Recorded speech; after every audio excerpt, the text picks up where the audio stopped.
at the outset, I'd like to thank Dr. Karobi because Dr. Karobi actually split her 5 minutes into 3 for herself and 2 for me so that this case could be incorporated. So thank you very much, Karobi. Um, let's play the video. So this is a 77-year-old patient who refused to agree that he wasn't seeing in one eye and presented very late. Though there was perception of light and projection was accurate. There was a narrow posterior funnel. There were no obvious membranes to be peeled. I tried with the pick, the diamond dusted scraper. The macular tissue was contracted. I tried ILM peeling. Here you can see in the OCT sections. So I put in PFCL finally. Base excision was done. And there were folds persistent at the macula under the PFCL. So I did a ILM peeling under the PFCL. And lo and behold, most of the folds cleared up.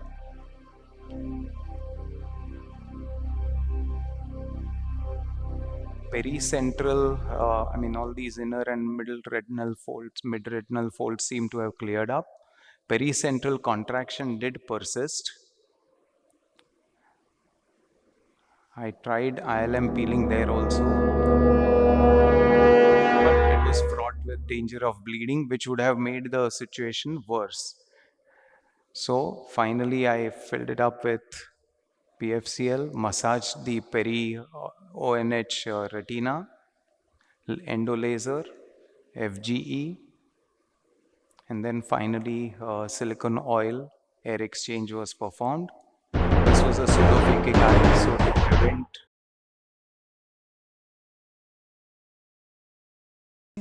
air was injected, and by the 10th day, this eye surprisingly had 6/36 and 36 vision. I'll be happy to answer any questions. Thank you. So you're planning another surgery basically, this is going to be a work in progress. The retina is fully attached just now. Some of those contracted folds, they will settle. Eventually, I know that it's going to get redetached at places, but then I'll be faced with more mature membranes. Even there's going to be requirement of retinectomies at certain places where the contracture just doesn't release. But the macula has been preserved. Central vision, which is what we use most of the time, has reasonably been achieved. And it's going to be work in progress. But I think, we've been able to achieve a reasonably good result in a currently, if it's maintaining, it's best to just watch it. Yeah, now the retina is attached, under oil. It's just about now would be the second week going on. So, but I'm sure it's going to redetach eventually. There are going to be areas of puckering, and I'll have to go in again. So we'll see at that time. But it will be a quieter eye. The risk of bleeding at the time of retinectomies will be lesser. There will be more mature membranes present to be removed, if any, and then I'll be able to. Do you use methotrexate in these cases to prevent any further? No, I have not been using methotrexate, but I use triamcinolone. Triamcinolone at the beginning of the surgery to stain the vitreous. Some particles invariably remain. And sometimes in these bad PVR cases, I even inject intravitreally at the end of the surgery, even if I've put in oil. So they help to slow down the PVR process, the inflammation basically, or I may just inject it as a posterior subtenance, deep posterior subtenance triamcinolone. So I've found that to be useful. Any comments from the audience or any questions? So this is my question to you. You said you leave in PFCL in the eye. How long do you leave the PFCL? No, theoretically, we can leave the PFCL inside the eye for 21 days without any damage. But usually we leave it for maybe 7 to 10 days. That's it. And do you put the patient on oral steroids or No, nothing, anything? No, nothing. No, nothing. no, not much of a problem happens with the PFCL.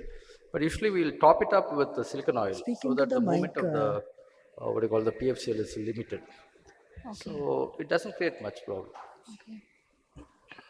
Yes, I problem. have a question. In the stage 5 ROP surgery, how do you ensure that the globe doesn't collapse? And I would like to know your visual outcomes or overall outcomes in your experience. In stage Post surgery, you mean? five. Yeah. See, what happens is that when we have a stage 5, which is almost stage 5C now, as per the new classification, you have a entity like that where you're going to have a K-plasty, which you have to do because the cornea doesn't allow you any kind of visibility. You have to prognosticate these patients or the parents very well because they don't run the this of having very good vision. At the most, 8% to 10% would improve with an anatomical settlement. Those people who get anatomically settled, that 8 to 10%, again, the viability of the cornea, whether it remains clear or opaque, would be another decisive factor in the visual outcome. But by and large, suppose we don't do a patient with a graft, we just do the stage 5 surgery and we give them an 8% chance of anatomical replacement. We tell them that their visibility can be anywhere from just PL to PR to hand movements, and if they are very lucky, it could go to a few feet, 1, 2, 3 feet.